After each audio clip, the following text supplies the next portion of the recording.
Okay po, ang topic natin ngayon, 10 bawal gawin bago tayo maligo.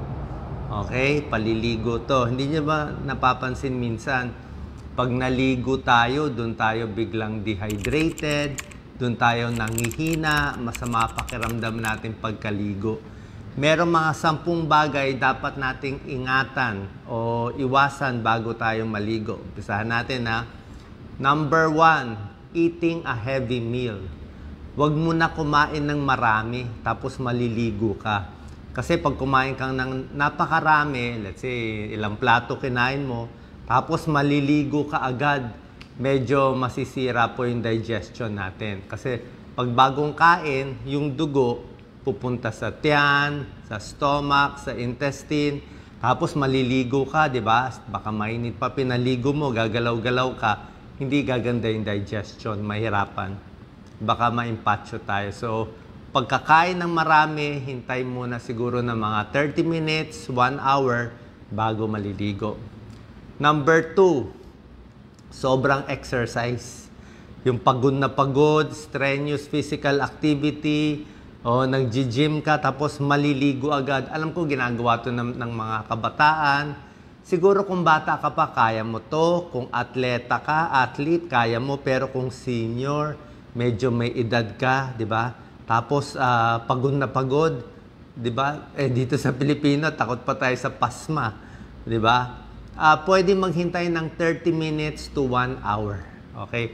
30 minutes to 1 hour. Pahinga muna, tanggalin mo na yung medyas, relax muna.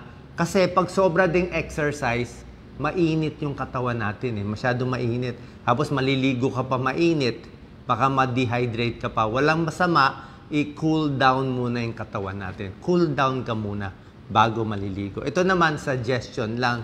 Kung gusto nyo, pwede rin naman. Kaya lang, mas maganda sa katawan pag susundin natin. Number 3, ito, minsan guilty ako dito, number 3, gumagamit ng mga electronic device bago maligo. Ano tong electronic device? Nagse-cellphone, nagta-tablet, nagla-laptop. Dati tayo, CD, radyo, delikado. Di ba yung iba naka-bathtub pa, naliligo, nakasaksak yung cellphone mo sa kuryente. Baka makuryente ka. Baka mahulog sa liguan mo, biglang makuryente, delikado, may namamatay dyan. So, walang mga charger at ibang bagay na mababasa. Number 4, lasing na lasing. Uminom ng maraming alak na lasing, tapos maliligo, wag na lang. Pag lasing na lasing, ang problema, syempre, unsteady ka. Tsaka pag lasing ka kasi, nadidehydrate ka Tapos, baka mamaya maaksidente ka, makatulog ka, maaksidente ka pa sa banyo, delikado. So, next day na, kinabukasan na lang maligo kung lasing na lasing. Number 5, naninigarilyo, smoking. Smoking bago maligo, smoking habang naliligo, may ganyan ba? Lalo na yung iba, di ba? May stick pa, tapos meron pang lighter, mamaya meron pang sumilab dyan, di ba? Kaya ingat na lang. So, no smoking before taking a bath. Number 6, ito naman, tip lang to.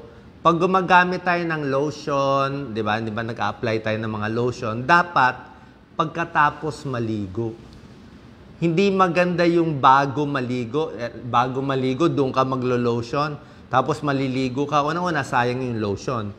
Pangalawa, hindi ka makakalinis maigi Kasi nga, istorbo yung lotion, naka-lotion ka, tapos magsasabon ka. Pinakamaganda mag-lotion, maligo ka muna, nagtuyo ka muna, pag dry na yung skin mo, open na yung pores, doon mo papahid yung lotion pagkaligo. Hindi yung before. Number 7, ito naman mga pag-iingat lang. Number 7, yung nag-aahit o nagwa-wax, di ba? Minsan nagwa-wax sa paa o nag-aahit. Kasi minsan, like ako, pag nag-aahit ako, minsan may nasusugat ako Di ba? Minsan masusugat ka dito o nagwa-wax, nasusugat ka. So, pag may sugat, tapos open pa yung pores, tapos maliligo ka, baka mag-infection, baka mag-skin irritation. So, ingat din doon. Number 8, dapat uminom ng maraming tubig muna. Okay? Bakit? Mga overexposed sa araw. 'Di ba? Let's say init na init ka galing sa labas, so 'di ba? Init-init. Tapos pag-uwi mo biglang maliligo ka, 'di ba? Pwede ka ma-dehydrate eh. Mapapansin mo 'yan minsan. Ako minsan ganoon eh. Pagligo mo tapos umihi ka habang naliligo, mapapansin mo, bakit ang dilaw ng masyado ng ihi ko? Kasi nakaka-dehydrate. Naliligo ka, pinapawisan ka, 'di ba? Mainit pa yung tubig, hot water pa, sarado pa yung bintana, 'di ba? Kaya tapos nadi-dehydrate ka. So ayaw mo 'yon. So dapat inom mo na ng tubig, hydrated ka. Number 9, ito lang naman, do not neglect safety tips, 'di ba?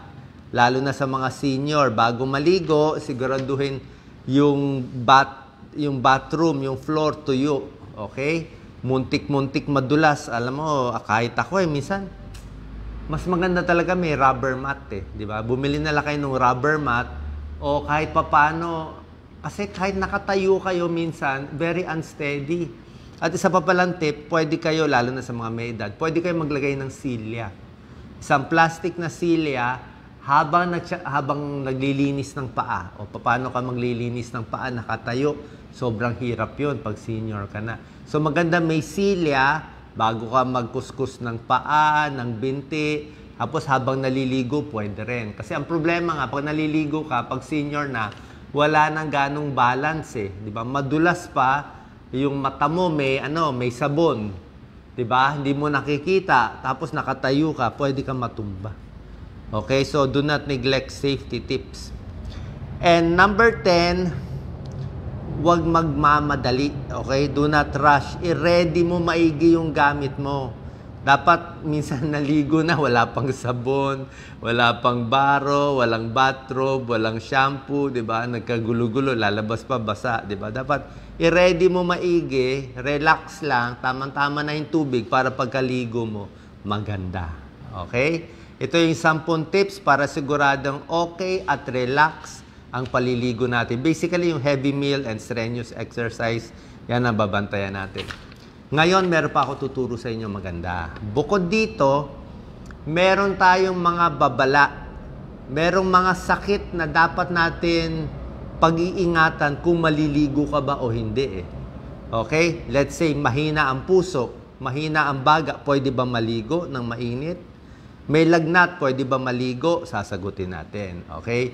Mga babala sa pagligo ng mainit na tubig kung may mga medical condition. Number 1, lagnat. Nilalagnat ka, pwede ba maligo? Actually, depende yan. Kung matindi talaga yung lagnat mo, very high fever, medyo alanganin eh. Kasi high fever ka, tapos mamaya mainit pa yung tubig.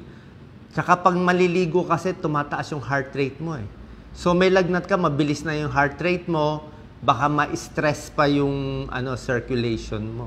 'Di ba? So baka ma-stress yung puso, ma-stress yung blood vessel. So pag mataas yung lagnat, dapat nga malamig lang eh. Siguro punas-punas na lang, dampi-dampi na lang.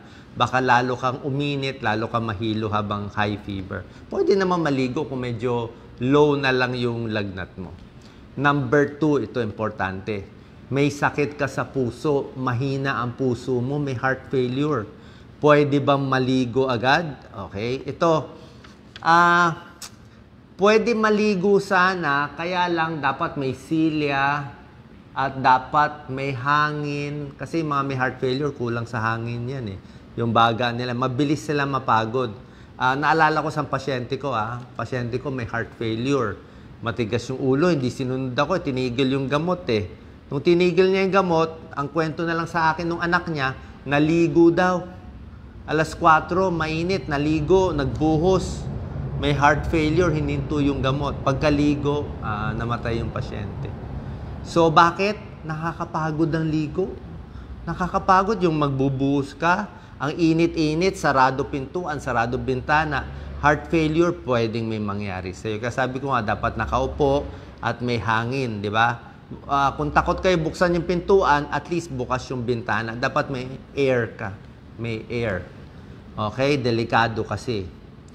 Number 3, low blood. Low blood or high blood, delikado. Parehong alanganin maligo. Pag low blood pressure ka, naligo ka ng mainit, pwede open yung blood vessel mo, pwedeng bumaba pa yung blood pressure. So, pwede ka mahilo. Pag low blood, baka matumba ka, hindi rin maganda. Number 3 na rin, kung may high blood, sobra taas ang blood pressure, delikado rin sa paliligo. Oo, delikado. Naalala ko yung nanay ko, lulungkot tayo. Yan nangyari sa nanay ko nung pumanaw siya. So, mainit yung panahon. Nanay ko gusto talaga maligo sa umaga, sarado ang pintuan. Binubuksan ko yung aircon, ayaw niya buksan. Gusto niya talaga maligo sa mainit. Ayan na nga, na high blood, na stroke habang naliligo.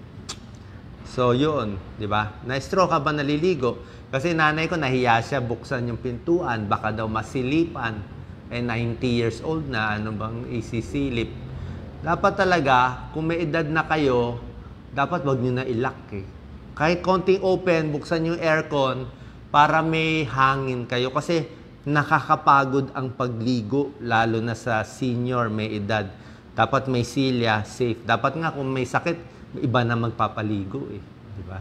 So, yan. Yan ang mga malas at aksidente. Habang naliligo, delikado. Number 4, meron kayong mga eczema. Eczema, psoriasis, maraming pula-pula. Pwede ba maligo?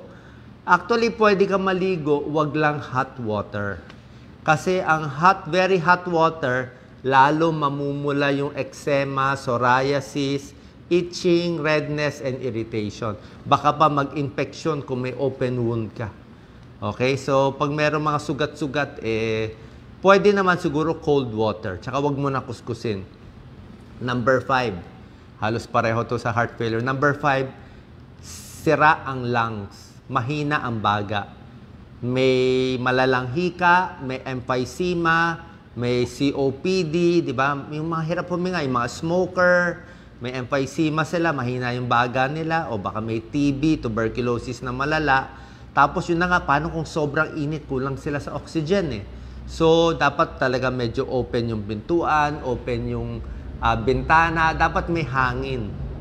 Okay, may hangin. At ingat nga, baka kasi biglang mahilo. Minsan kasi, pag naliligo, doon nahirapan huminga. Oo, nakakahingal. Nakakahingal ang pagliligo.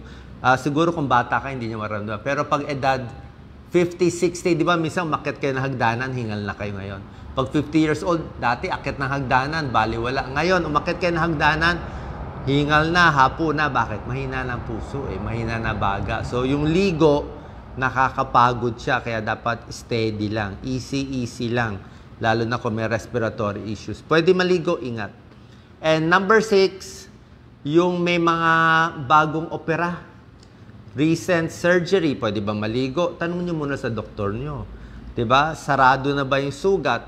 Baka bumukas yung sugat, baka mag-infection sa sugat. Yung mga may open wound, yung mga may sugat, diabetic foot, diba?